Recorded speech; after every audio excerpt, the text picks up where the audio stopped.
শুধুমাত্র নামাজ, রোজা, হজ, যাকাত নয়, বরং আমার জীবনের প্রতিটা সেক্টরই ইবাদত বলে কাউন্ট হবে যদি আমি সেই কাজটাকে নবীর সুন্নত অনুযায়ী করতে পারি। আমার কথা কি বুঝতে পারছেন? এই হলো ব্যাখ্যা, ওয়া মা খালাকতুল জিন্না ওয়াল ইনসা ইল্লা লিয়াবুদুন। আমি জিন আর মানুষকে শুধু আমার ইবাদত করার জন্যই সৃষ্টি করেছি। আপনার ইস্তেনজা করাটা ইবাদত। সুবহানাল্লাহ। আমার ইস্তেনজা করা কার প্রয়োজন? আমার না ইসলামের, না আল্লাহ পাকের? নাউজুবিল্লাহ। ইস্তেনজা কার জন্য করি?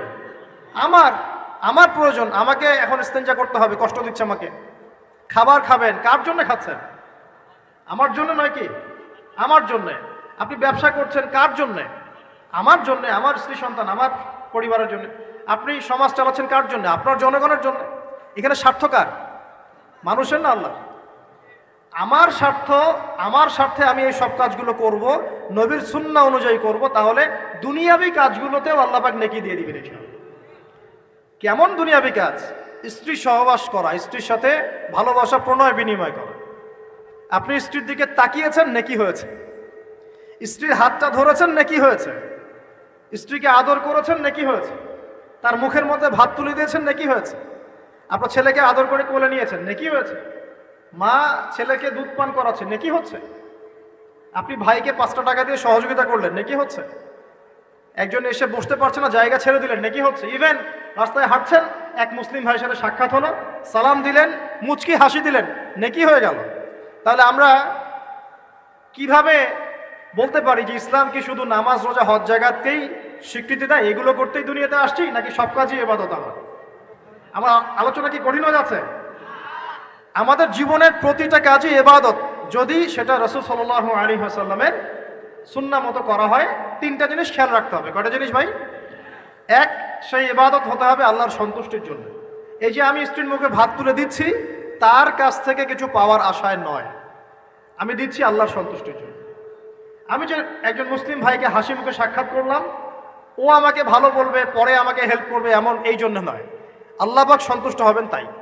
আমি নামাজে দাঁড়িয়েছি, লোকে আমাকে ভালো বলবে এই জন্য দাঁড়াই নাই। দাঁড়িয়েছি কেন? যাতে আল্লাহ আমাকে কালকে কিয়ামতের মাঠে বাঁচান। আমি দাড়ি ছেড়ে দিয়েছি কেন? মানুষ আমাকে হুজুর বলবে তাই, এই জন্য নয়, বরং আল্লাহ রাসূলের সুন্নাত জীবিত করেছি, ইনশাআল্লাহ আমি 50 জন শহীদ সাহাবীর নেকি পাবো ইনশাআল্লাহ।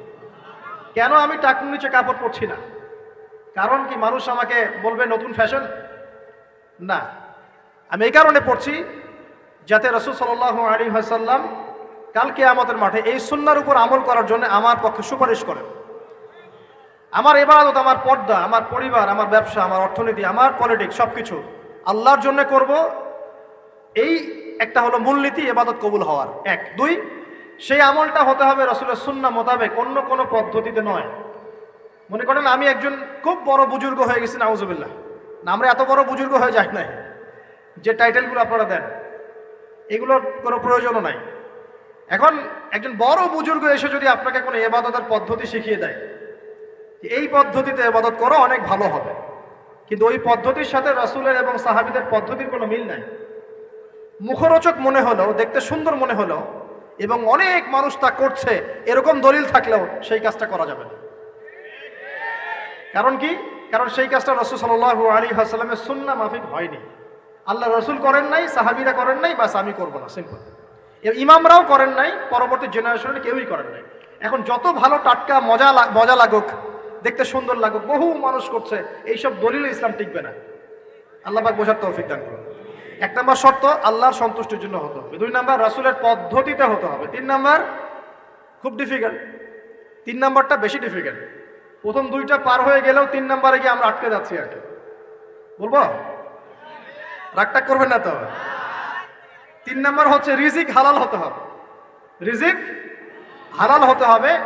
পশ্চিমার আদলে গড়া এই পুরো বিশ্বের বেশিরভাগ মানুষের রিজিক এখন হারাম। কেন হারাম? কারণ কোনো না কোনোভাবে আমরা সুদের সাথে সম্পৃক্ত হয়ে যাচ্ছি, কোনো না কোনোভাবে। আর নবীজি অনেক আগেই বলেছিলেন, 1400 বছর আগে, যে একটা জামানা তোমাদের সামনে আসবে, যে মানুষ সুদ খেতে চাইবে না তার গায়েও সুদের ছিটাফোঁটা গিয়ে লাগবে। লাগছে কিনা? এখন আপনি খেতে চাইবেন না, আপনাকে মেসেজ পাঠিয়ে দেওয়া হবে আপনার অ্যাকাউন্টে এত টাকায় যোগ হয়েছে। কি করবেন এখন? টাকাটা আপনি সুদের টাকা। সুদের টাকা মানে কি? এক দিরহাম যে ব্যক্তি সুদ খেয়েছে সে যেন 36টা মেয়ের সাথে জেনার পাপ করেছে। সহিহ বুখারী হাদিস, একদম অকাট্য, সহিহ, সনদ সহিহ, এমন না জয়ীফ জাল, এমন নয়। এক দিরহাম যে ব্যক্তি সুদ খেয়েছে সে যেন 36 বার জেনা করলো, নবী সাল্লাল্লাহু আলাইহি ওয়াসাল্লাম বলেছেন। আর এই হাদিস তো আপনারা জানেন যে সুদের পাপের 73টা শাখা আছে। নিচের শাখা হচ্ছে মায়ের সাথে জেনা করা, মাকে বিয়ে করা, আর উপরের শাখা হচ্ছে আল্লাহ এবং তার রাসূলের সাথে যুদ্ধ করা। এগুলো অবলীলায় করছি আমরা। আর নবীজি বলছেন 4 শ্রেণীকে আমি অভিশাপ দিয়ে গেলাম। আল্লাহর নবী অভিশাপ দিয়ে গেলেন মানে সে জাহান্নামে যাবে, কোনো অবস্থাতেই জান্নাতে যাবে না। ইল্লা মা শা আল্লাহ, 1 যে সুদ খায়, 2 যে সুদ দেয়, 3 সাক্ষী থাকে, 4 লিখে রাখে। এখন বলেন এই সিস্টেমের বাইরে কতজন মানুষ আছে? এর বাইরে আবার আছে যাকাত না দেয়া, সম্পদ হারাম হয়ে যাচ্ছে। এর উপর আবার আছে ঘুষ জানাদির অনেক সময় চাকরি বাকরি হয় না। আস্তে আস্তে এগুলো আমরা ট্রেডিশন বানিয়ে নিয়েছি। এক সময় আমরা শোনেন এটাকে বলা হয় নিউট্রালাইজেশন, মানে স্বাভাবিকীকরণ। খুব কঠিন টার্ম বলে ফেলছি মনে কিছু কিছু। যেমন আগে ধর্ষণ হলে আমরা খুবই সোচ্চার ছিলাম এবং সারা এলাকা ফেটে যেত, এত বড় কথা। কেউ মাপে কম দিলে, ধরা পড়লে চক্ষু লজ্জায় সে সমাজে চলতে পারতো না। কেউ চুরি করলে চক্ষু লজ্জায় বের হতে পারতো না।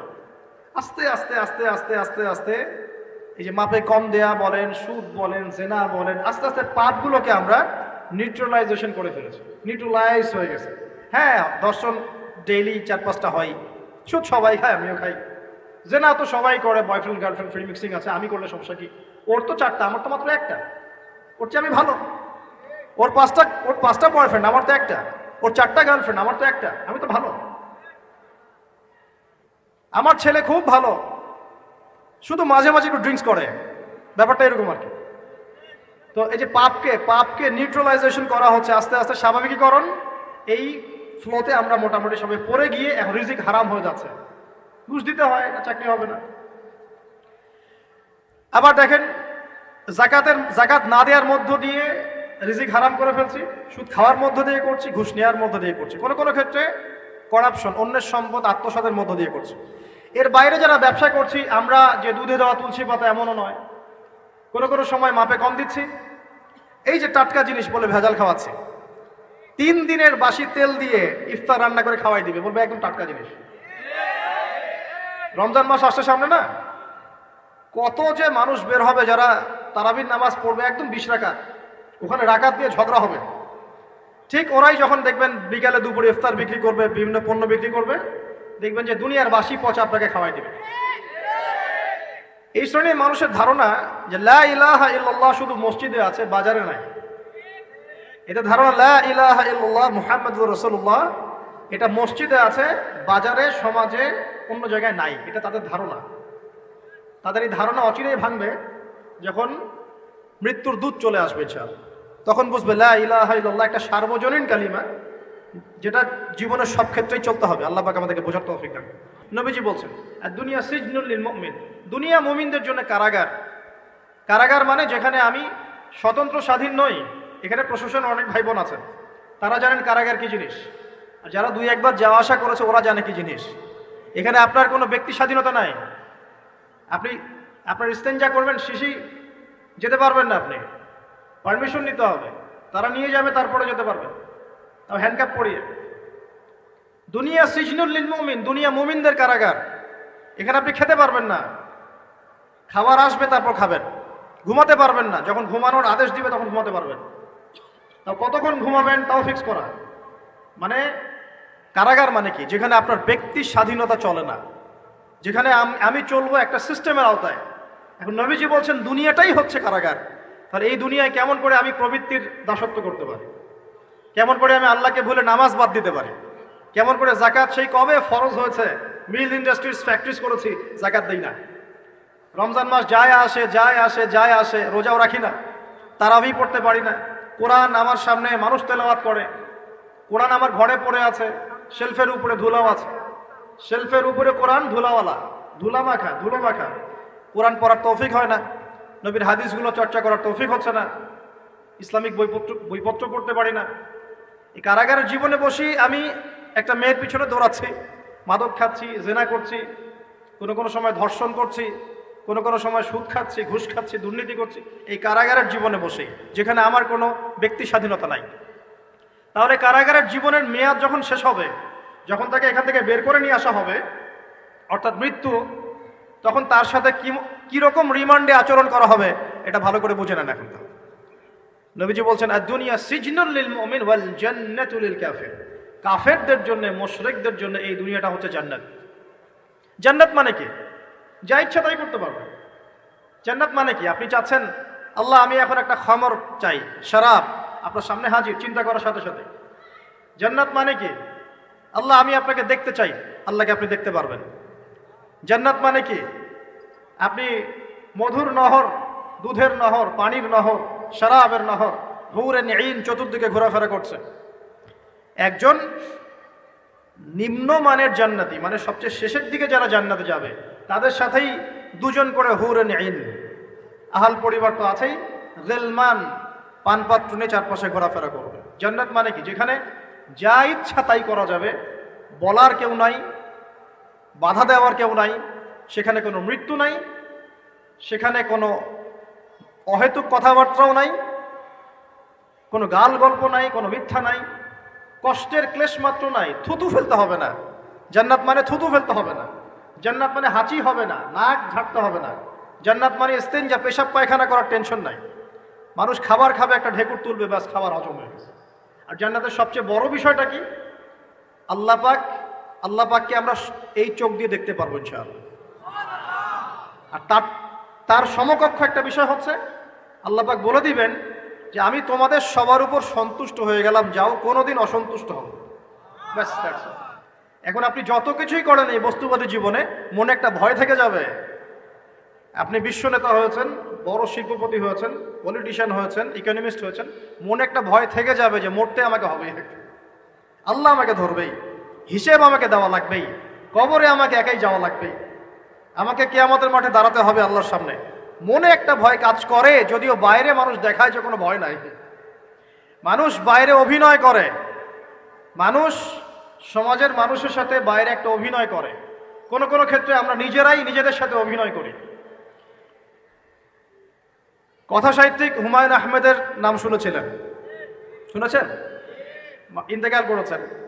একটা সময় ছিল আমরা স্কুলে পড়তাম, কলেজে পড়তাম, মাঝে মাঝে টুকটাক এ ধরনের বইপত্র পড়া হয়েছে। হিমু, মিসির আলী এইসব পড়া হয়েছে আর কি। শরৎচন্দ্র, বঙ্কিমচন্দ্র, রবীন্দ্রনাথ, নজরুলের কবিতাগুলো, ইভেন শেক্সপিয়ার, অ্যাডাম স্মিথ সহ, যিনি অর্থনীতির জনক। যাই হোক, তিনি তার বইয়ের মধ্যে লিখেছিলেন যে এই পুরো দুনিয়াটা হচ্ছে অভিনয়ের মঞ্চ। কথা সাহিত্যিক তিনি বলছেন তার মতো করে এই পুরো দুনিয়াটাই অভিনয়ের মঞ্চ, আর আমরা সবাই নিজ নিজ জায়গায় অন্যের সাথে অভিনয় করছি। কোনো কোনো ক্ষেত্রে আমরা নিজেরা নিজেদের সাথে অভিনয় করছি।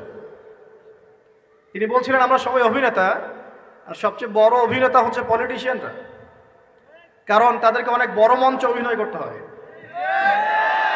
এটা আমার কথা না, হুমায়ুন আহমেদের কথা, পড়ে দেখেন তো। আল্লাহ পাক পাঠিয়েছেন তার ইবাদত করতে, আর এই বস্তুবাদী জগৎ আমাদেরকে ভুলিয়ে দিল কিভাবে? কয়েকটা প্রলোভন দিল। প্রথম প্রলোভন হচ্ছে টাকা, তারপরে জীবনে কি করব, প্রতিষ্ঠিত হওয়ার চিন্তা, তারপরে চাই চাই আরো চাই, এই একটা আকীদা দর্শন, তারপরে আমার স্ত্রী সন্তান আহাল পরিবারের কি হবে, আর আরেকটা দর্শন আছে, এটাকে বলে চারবাক দর্শন। এবং দুঃখের সাথে বলতে হয় আমাদের রবীন্দ্রনাথ ঠাকুর কিন্তু এই দর্শনের মানুষ ছিলেন। চারবাক কিরকম?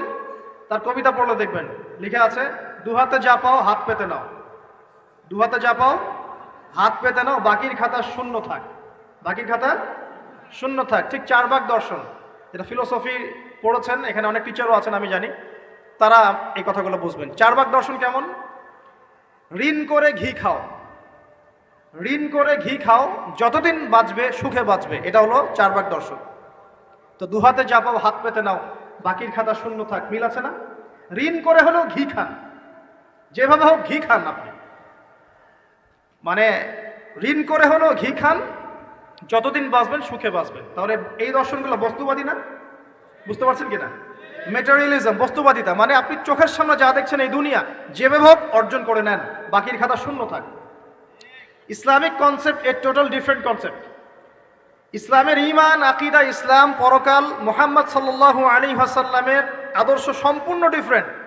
আমরা বলি কি, এই দুনিয়াতে আমরা মুসাফির, দুনিয়াতে আমরা কি মুসাফির, কে কতদিন থাকবো কোনো ঠিক নাই। নবীজি বলছেন, হে আব্দুল্লাহ বিন ওমর, তুমি দুনিয়াতে মুসাফিরের মতো থাকো, সকালবেলা উঠলে সন্ধ্যার অপেক্ষা করো না, সন্ধ্যাবেলা হলে সকালের অপেক্ষা করো। দর্শনের মধ্যে কত পার্থক্য না, আকাশ পাতাল পার্থক্য না। এখন যদি এই বস্তুবাদী দর্শন দিয়ে আপনি চলাফেরা করেন, তাহলে তো আপনার লাইফের অ্যাম্বিশন হবে একটা ফ্ল্যাট, আর ওটা এনি হাও আপনাকে অ্যাচিভ করতে হবে, legal way or illegal way আপনাকে অ্যাচিভ করতেই হবে, যেহেতু আপনার মোটিভটা হচ্ছে মেটেরিয়ালিজম, বস্তুবাদিতা। আর নবী সাল্লাল্লাহু আলাইহি ওয়াসাল্লাম কি বলছেন, সকালে ঘুম থেকে উঠলে সন্ধ্যার অপেক্ষা করো না, সন্ধ্যাবেলায় থাকলে সকালের অপেক্ষা করো না। তুমি দুনিয়াতে মুসাফিরের মতো থাকো, তোমার যতটুকুতে দুনিয়া চলে যায় এতটুকুতে সন্তুষ্ট থাকো। নবীজি আরো বলছেন, তুমি কখনো উপরের দিকে চোখ দিয়ে হেঁটো না, রাস্তায় যখন হাঁটবে উপরের দিকে দেখো না, লা তানজুরু ইলা মান হুয়া আসফালা মিনকুম। আবার বলছি, নবীজি বলছেন, তোমরা হাঁটবে যখন রাস্তায় চলাফেরা করবে, তোমাদের উপরের দিকে দেখবে না যে তোমাদের উপরে কারা আছে, অলওয়েজ দেখবা তোমাদের নিচে কারা আছে, তোমাদের চেয়ে খারাপ কারা আছে। এক ভাইকে আপনি দেখবেন আপনি সুস্থ, তার হাত নাই। আরেক ভাইকে দেখবেন আপনি সুস্থ, তার চোখ নাই। এক ভাইয়ের পা প্যারালাইজড হয়ে গেছে, এক ভাইয়ের বডি প্যারালাইজড, একজন হার্টের রোগী, একজন ডায়াবেটিসের রোগী। আপনি সুস্থ আছেন, অথচ ওই ব্যক্তির অনেক টাকা পয়সা আছে, আপনার নাই। এখানে কে ধনী বলেন দেখি, আপনি না সে? আপনার সুস্থতা আছে। আরেক ভাইয়ের অনেক বড় বড় ফ্ল্যাটস, কিন্তু আপনার এতটুকু নাই, ছোট্ট একটা বাসা। আপনার কষ্ট লাগে, আমারও যদি এমন হতো। ওই বাসায় গিয়ে দেখলেন যে ইন্টারনালি সে ব্যক্তি সুখে নাই, তার পরিবারে অশান্তি, তার পরিবারে হৃদ্যতা, ভালোবাসার বন্ধন নাই। আপনার পরিবারে আছে। একটা রিক্সাওয়ালা সারাদিন রিক্সা চালিয়ে 500-1000 টাকা আর্ন করে বাসায় চলে গেল, গিয়ে বাসা আলু ভর্তা, ডিম ভাজা, ডাল দিয়ে ভাত খাচ্ছে, সুখে আছে, দিব্যি বউয়ের সাথে গল্প করছে, চাঁদ দেখছে। আর সেই তো কবে আপনি ওয়াইফ কিনে চাঁদ দেখেছেন ঠিক নাই। আপনি টাকা অর্জন করার নেশায় বছরের পর বছর স্ত্রী থেকে দূরে আছে, দেখারই সৌভাগ্য হয় না। যখন আমরা আল্লাহকে পাবো, আল্লাহ পাকের ইবাদতের মধ্য দিয়ে, রাসূলের সুন্নতের মধ্য দিয়ে অল্পে তুষ্ট থাকতে পারবো, যা আছে এতে শুকরিয়া আদায় করব, আপনার চেয়ে সুখী মানুষ দুনিয়াতে কেউ নাই দুনিয়াতে। কিন্তু বস্তুবাদিতা আপনাকে এই আকীদা ও আদর্শ থেকে সম্পূর্ণ ডিমোটিভেট করে দেবে। আপনাকে খালি চাই আরো চাই, ওই যে দু হাতে যা পাও হাত পেতে নাও, বাকির খাতা শূন্য থাক। আর আমাদের দর্শন, দু হাতে যা পাও হাত পেতে নাও না, বরং দুনিয়াতে যতটুকু পাও এতটুকুতে সন্তুষ্ট থাকো, বাকির খাতা শূন্য থাক না, বাকির খাতা পূর্ণ হোক। মানে পরকালটা বাকির খাতা না, পরকালের বাকির খাতাটা পূর্ণ হোক, প্রয়োজনে দুনিয়ার সব চলে যায় যাক। মাহফিল অ্যাপ, একজন মুসলিম হিসেবে মাহফিল অ্যাপ ব্যবহার করা আমাদের ঈমানি দায়িত্ব। প্রয়োজনে দুনিয়ার সব যদি চলেও যায় যাক, তারপরে বাকির খাতা কি হোক, পূর্ণ হোক। এটাই আল্লাহ রাব্বুল আলামিন সূরা আ'লার মধ্যে বলছেন, বাল তুসিরুনাল হায়াতাদ দুনিয়া, তোমরা এই দুনিয়ার জীবনটাকেই প্রাধান্য দিয়ে থাকো, ওয়াল আখিরাতু খায়রুন ওয়া আবকা, কিন্তু আখিরাত হচ্ছে সবচেয়ে উত্তম এবং চিরস্থায়ী। তো প্রিয় ভাই এবং বোনেরা যারা আলোচনা শুনছেন, আজকে আমাদের প্রথম সবক হওয়া উচিত দুনিয়ার নেশায় আমরা না পড়ি। আল্লাহ পাক আমাদেরকে তৌফিক দান। এর মানে এই না আমরা দুনিয়ার প্রোগ্রেসে যাব না, অবশ্যই যাব, আমরা অবশ্যই যাব। পুরো ন্যাশন, জাতিগতভাবেই আমাদেরকে এই ওয়ার্ল্ডের সমকক্ষ তো হতে হবে, হবে কি না? আমরা কি ওয়ার্ল্ডের সমকক্ষ হতে পেরেছি? আপনাদের কি মনে হয় যে মিলস, ইন্ডাস্ট্রিজ, ফ্যাক্টরিজ, সেতু, ফ্লাইওভার এইগুলো করলেই মনে হয় যে ওয়ার্ল্ডের সমকক্ষ হওয়া যায়? প্রত্যেক জনগণ ভিতর থেকে সুখী কিনা, তাদের অন্ন, বস্ত্র, চিকিৎসা, শিক্ষা, বাসস্থান, এই যে মৌলিক চাহিদা, বেকারত্ব ঘোচানো, 3 বেলা খেয়ে পরে বাঁচা, জীবনের অধিকার, সিকিউরিটি, এই জিনিসগুলো আমাদের নিশ্চিত হচ্ছে কিনা, এটা হচ্ছে আপনার উন্নতির মানদণ্ড। উন্নতির মানদণ্ড কি? আমরা এখন যেখানে আছি না, 1776 সালে অ্যাডাম স্মিথ তার চেয়ে আগের জায়গায় ছিল। 1776 সালে অ্যাডাম স্মিথ একটা বই লিখেছেন, তার নাম হচ্ছে যে দি ওয়েলথ অফ নেশন, এই কিভাবে একটা রাষ্ট্রের ওয়েলথ ফাংশন করে, ওই 1776 সালে তিনি যে চিন্তাগুলো করেছেন এখন পর্যন্ত আমরা সেই চিন্তা বাস্তবায়ন করতে পারি নাই। 1776 সালের চিন্তা, কিন্তু ওই চিন্তা বাস্তবায়ন করেছে পশ্চিমারা। পশ্চিমা সভ্যতা যেটা আপনি দেখছেন দাঁড়িয়ে আছে এই একটা বইয়ের উপর দাঁড়িয়ে আছে। যেমন একটা এক্সাম্পল দিই, আলোচনাটা কঠিন হয়ে যাবে, অন্যদিকে যাব। আমরা মনে করি যে অর্থনীতি আমরা নিয়ন্ত্রণ করব, ঠিক আছে, অর্থনীতির পুরো বিষয়গুলো আমরা নিয়ন্ত্রণ করে আমরা সমৃদ্ধি নিয়ে আসবো। আসলে বিষয়টা কি জানেন, অর্থনীতির নিজের একটা ফ্লো আছে, ও নিজেই নিজেকে নিয়ন্ত্রণ করে এবং তার উপর একটা ইনভিজিবল হ্যান্ড থাকে, অদৃশ্য হাত, যেটা আমরা বলি আল্লাহ রাব্বুল আলামিন। আল্লাহ রাব্বুল আলামিন এই পুরো অর্থনীতিকে নিয়ন্ত্রণ করেন।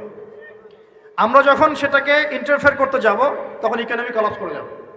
এই যে করছে কলাপস। আরো ব্যাপার আছে, শুধু ব্যবসা, অর্থনীতি, এক্সপোর্ট ইম্পোর্ট এগুলোকে তিনি জাতির মানদণ্ড বলতেন না। তিনি বলতেন যতক্ষণ পর্যন্ত জাতির প্রত্যেক ব্যক্তির মধ্যে এথিক্স না আসবে, নীতি যতক্ষণ পর্যন্ত না আসবে আপনি করাপশন থামাতে পারবেন না। তাই হয়েছে না? শুধু ব্যবসা না, আদর্শ কতটুকু আছে। এই যে আপনি দেখছেন বিভিন্ন জায়গায় ভেজাল খাবার খাওয়াচ্ছে, ওদেরকে টাকার অভাব আছে? ওদের টাকার কিন্তু অভাব নাই। নেম ফ্রেমের কোনো ঘাটতি আছে? এস্টাবলিশড বিজনেস, তাহলে কেন আপনাকে ভেজাল খাওয়াবে? কারণ তার মধ্যে এথিক্স নাই, নীতি নাই। এই জন্য জাতির প্রত্যেক সদস্যকে, মানে প্রত্যেক জনগণের প্রত্যেককেই আগে নীতিগত শিক্ষা দেওয়া উচিত। আর এই কাজটাই করে ইসলাম, বলে সুবহানাল্লাহ। এই এথিক্স এবং নীতি শেখায় কে? ইসলাম। ইসলামের চেয়ে সার্বজনীনভাবে এবং যুগোপযোগীভাবে কেউই এথিক্স শেখাতে পারবে না। কাগজে কলমে অনেকে অনেক কথা বলতে পারে, প্র্যাকটিক্যালি শেখাবে কে? ইসলাম। এখন বলতে পারেন তাহলে মুসলিমদের মধ্যে দুর্নীতি কেন, মুসলিমদের মধ্যে কেন এই সমস্যাগুলো হয়? উত্তর একটাই, ওই যে স্যার বলে গেলেন, আমি বিভিন্ন ওয়াজে যে এক এক জায়গায় এক এক কথা বলে। উত্তরটা কি? উত্তরটা হচ্ছে যে কোরআন এবং সুন্নাহর সঠিক যে শিক্ষাটা আছে এই শিক্ষাটা আমরা অনেকেই বাস্তবায়ন করতে পারছি না। এটা আমাদের ব্যর্থতা। এটা কাদের ব্যর্থতা? এটা আমাদের ব্যর্থতা। এখানে আমাদের ব্যক্তির স্বার্থ থাকতে পারে, এখানে আমার জ্ঞানের স্বল্পতা থাকতে পারে, আমার ভিতরে অহংকার থাকতে পারে, বা আমি অল্প শিক্ষিত হতে পারি, এবং এমন হতে পারে আমার জ্ঞানটা যুগোপযোগী না। ইসলামিক জ্ঞান আমার মধ্যে আছে, কিন্তু কিভাবে এই জ্ঞান দিয়ে ওয়ার্ল্ডকে ডিল করবো এই জ্ঞানটা আমার মধ্যে নাই। এই কারণে আমরা হয়তোবা ইসলাম কোরআন সুন্নাহ হাতে থাকার পরেও এই সমস্যাগুলো ফেস করছি। প্রথম সমস্যা হচ্ছে বস্তুবাদিতা। আল্লাহর আখিরাতে কতটুকু দাম আছে দুনিয়ার? আল্লাহ পাক বলছেন একটা মাছির পাখার সমানও না। একটা মাছির পাখার কি দাম আছে আপনার কাছে? আল্লাহ পাক বলছেন পুরো দুনিয়ার দাম আমার কাছে যদি একটা মাছির পাখার সমান হতো তাহলে এই দুনিয়াতে কোনো কাফের মুশরিক পানি পান করতে পারতো না। তার মানে এই দুনিয়াতে যা করো করো, আমার তো কোনো দামই নাই দুনিয়া। কালকেই তো আমি দুনিয়া ধ্বংস করব। আর ওই যে দুই জাতির কথা বললাম, জিন এবং মানব জাতি, আপনারা সূরা আর রহমান পড়বেন। রহমান নামটা অনেক ব্যাপক, দয়াময়ের নাম, তার মানে আল্লাহ পাক মার্সিফুল, মোস্ট মার্সিফুল। কিন্তু এই সূরা আর রহমানেই একটা ভয়ঙ্কর আয়াত আছে, কি? সানাফরুগু লাকুম আইয়ুহাস সাকলান। হে মানুষ এবং জিন, হে মানুষ এবং জিন, শীঘ্রই আমি তোমাদের দুইটা জাতিকে ডিল করার জন্য ফারেক হচ্ছি, অপেক্ষা করতে থাকো। মানে আল্লাহ পাক কুল্লু ইয়াউমিন হুয়া ফি শাআন, মানে আল্লাহ পাক কি করেন? সব সময় তার কাজে ব্যস্ত আছেন। মহাবিশ্বের তো গ্রহ নক্ষত্র গ্যালাক্সির অভাব নাই, মাখলুকের কোনো অভাব নাই। আল্লাহ পাক প্রত্যেকটা মুহূর্তেই তার কাজে ব্যস্ত আছেন, তার কাজে শানে ব্যস্ত আছেন। কিন্তু এই ব্যস্ততা থেকে ফারেক হবেন কাদের জন্য? মানুষ আর জিনের জন্য। সুবহানাল্লাহ, মানুষ আর জিনের জন্য। আল্লাহ পাক বলেন সানাফরুগু লাকুম আইয়ুহাস সাকলান। দাঁড়াও, দুনিয়ার মধ্যে এইসব করে বেড়াচ্ছ, তোমাদের দুই জাতির জন্য আমি অচিরেই ফারেক হব ইনশাআল্লাহ। ওইটাই হলো কিয়ামতের দিন। যদি ওই দিনটা আমরা মাথায় রেখে চলি ইনশাআল্লাহ আমরা কেউ বস্তুবাদী হব না ইনশাআল্লাহ। আল্লাহ পাক আমাদের সবাইকে দুনিয়া মুসাফিরের মতো থাকার তৌফিক দান করুন। আমরা উন্নতি করব, অবশ্যই অগ্রগতি করব, আমরা সবকিছুই করব, কিন্তু দুনিয়ার পূজায় ডুবে যাব না। এটা একটা বড় চ্যালেঞ্জ। মানে মধ্যমপন্থী থাকতে হবে, না একদম গোলালু মার্কা আর না চরমপন্থী, মাঝামাঝি থাকার চেষ্টা করতে হবে। আল্লাহ তৌফিক দান করুন। ঢাকাবাসীর জন্য এর চেয়ে বড় কোনো নসিহত হতে পারে না। ঢাকা থেকে, ঢাকার মতো যত